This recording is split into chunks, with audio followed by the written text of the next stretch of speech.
We were described as the worst England touring side in the history of any sport. I've never played that drunk before.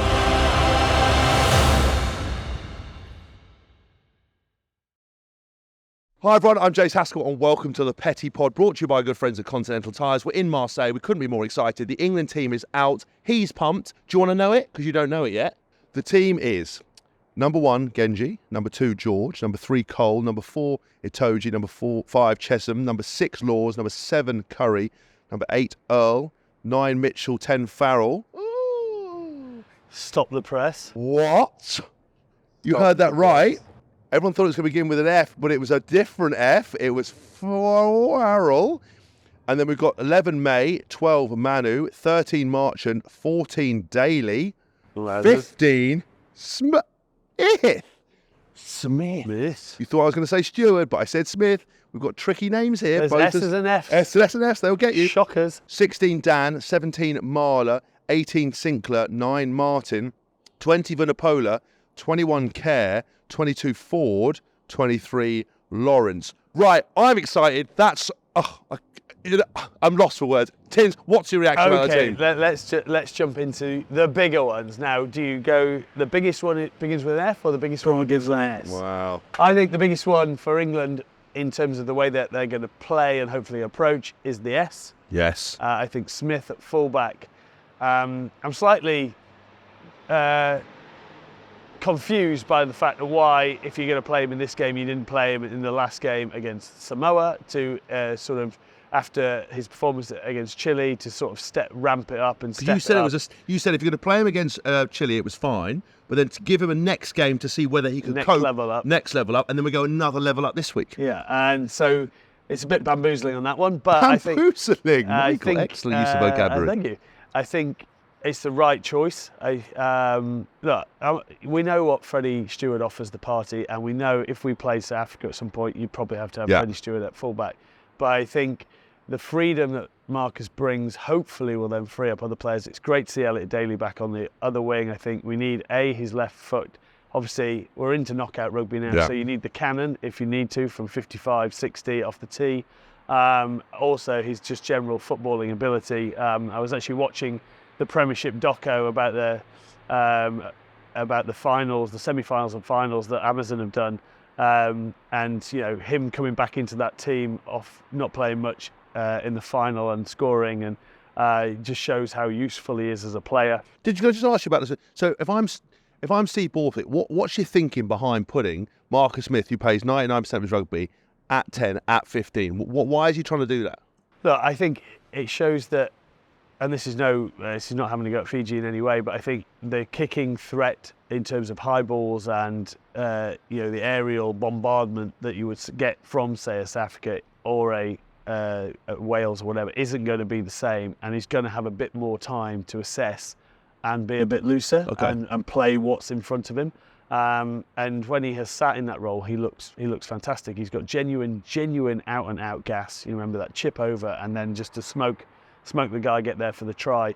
I think it just offers a different option that will then excite the back three. I think the back three at the moment don't see the ball enough. Because we love Stewart, he's a top boy, he's been great for England. You reckon his first reaction is to kick? He's not necessarily looking to run with the ball, and that starves sometimes the back three. Yeah, he's more of a Tony Adams, just a rock at the back. There's people saying that he makes he's made a few errors one-on-ones, so maybe that's come into it.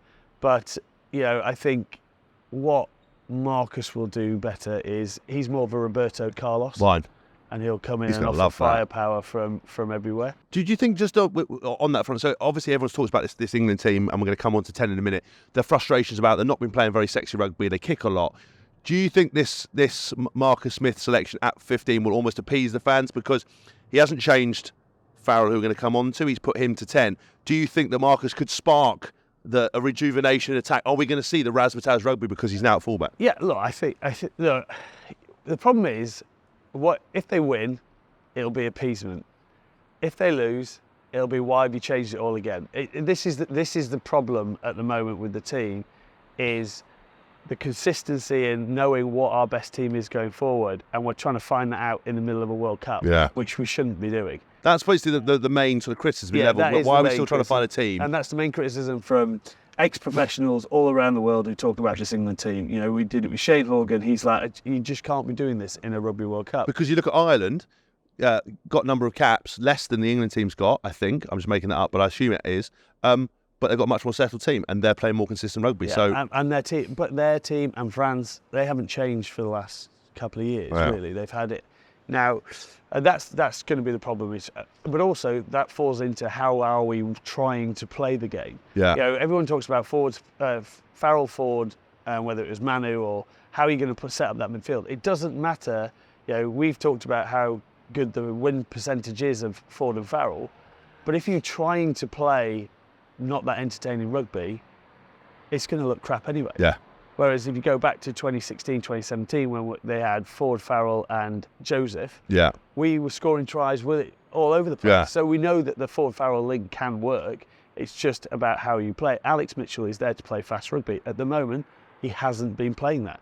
Now, can they suddenly flick a switch and start doing that? That's the ultimate question. What I think Marcus brings is instead of relying on set piece to deliver that pace, broken field suddenly becomes really interesting, kick return comes really interesting, and turnover. Plus you have a second ball player, not necessarily, so it's not sat at the 10 and 12, it's sat at 10 and 15. South Africa had used that for years with Willie LaRue and Andre Pollard or whoever was playing 10.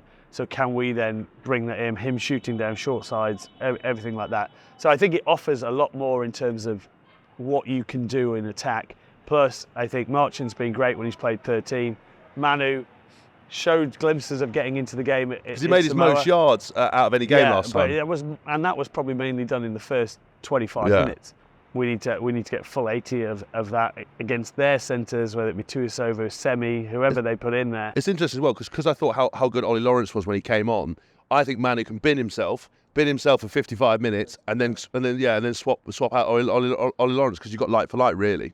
Yeah, I agree, and it's easy to say. I think it looks more balanced, but I do generally think the team looks more balanced. I think with Elliott coming in, he offers something completely different to having someone like Marchant on the wing. Johnny May.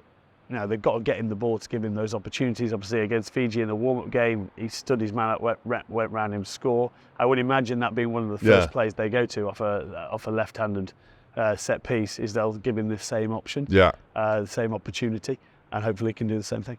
Well, look, I think we've covered the Smith issue, but there's an even bigger elephant in the room, and it's a forward-shaped elephant, which is kind of quite small, quite aggressive, really quite northern, angry northern. He was on the Amazon pod, quite angry. Northern. Do you think he could be? Do you think he's rightly angry? Because I think that's the biggest question. When people are throwing around Faz's name over selection issue only, there's been some raised eyebrows. Do you think he should be upset? Look, there'll be a lot of ex-international players going, "This is a disgrace" or whatever. But I think the best thing about George Ford is he's a team player and he'll get on with it. Yeah. I think he's been in that situation before. He's got a really good relationship with Faz.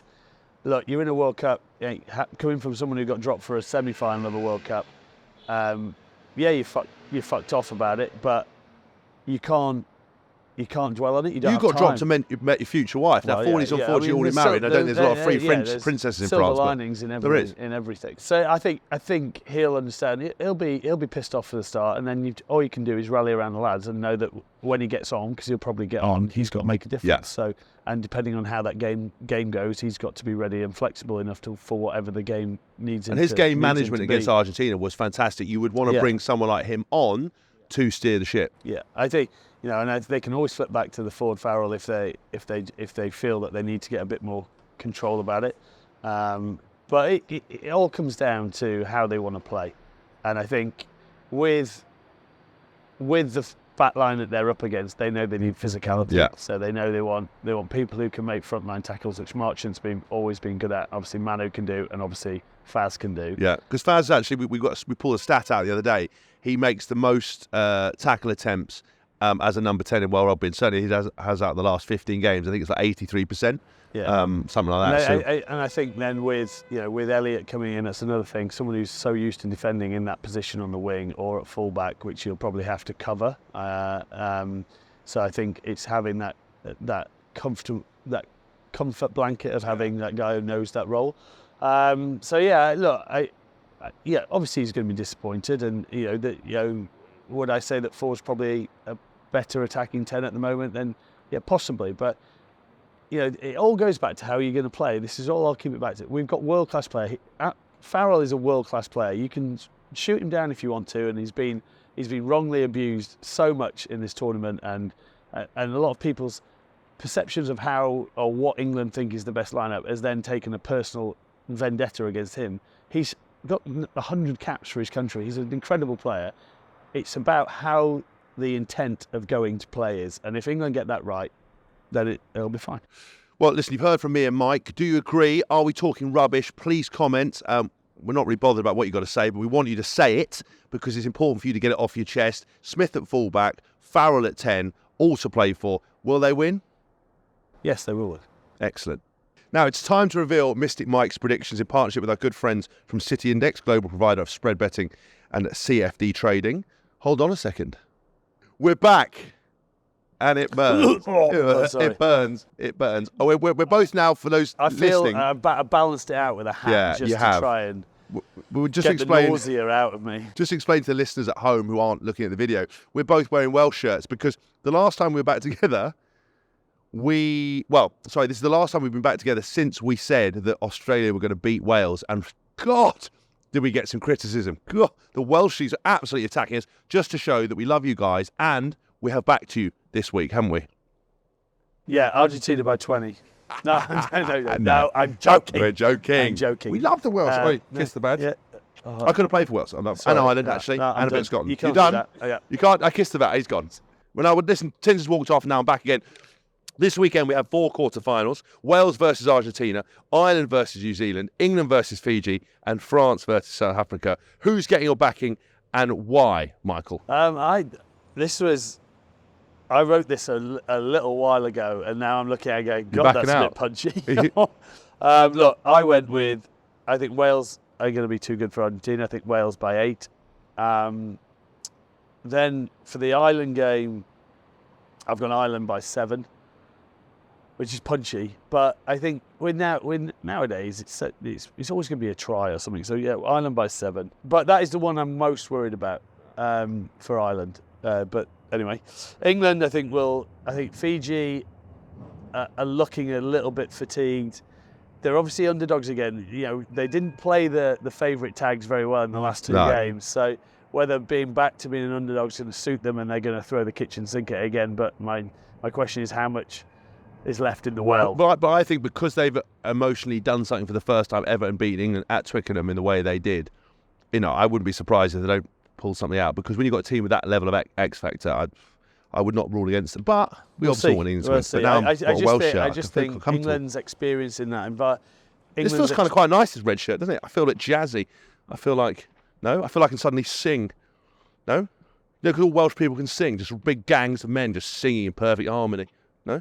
Go on, Michael, carry on with the statements. And then finally in the France game, look, again, that side of the draw, those 2 games, is so hard to call because I think on any given day someone can beat them. But I want France to win, so I'm going to stick with France. And I think in my sweeping statement that everything's by 7, France is going to win by 3. Amazing. Oh, Michael, you've just been great with the predictions. Right, a quick shout out to Performer of the Week, Xavi, who is top of the leaderboard, rising 13 places. Also to producer Tom, who was top performer of our 200 players, picking all 8 games correctly last week. Well done, Tom. Yeah. 2000. Oh, well done. I mean, you're awful at everything else. You're awful at production, but well done for getting it right. Focus more on the production, less picking your fantasy team. Anyway, but let's talk about how we've done. So in reverse order, James, that's me, 1,562nd out of 2,000. Michael, who the whole game's based on, is 1,489th. And Alex, who nobody cares about, Fufu, 567th. So well done. Now you can head over to superbrew.com/GBR to get involved because it's all kicking off over there. I saw the beta mail this morning, just slowly doing a yogging. Oh, yogging. Ugh. Doing aerobics. And listen, it's great to have you with us, Mike, as always. Great to have the fans with us, revealing what's actually going on. Thank you to Continental Tyres for their continued support. We absolutely love you. You're amazing. And we'll see you all again very soon. What's the opposite of humble? Haskell. Get Haskell. This is my moment.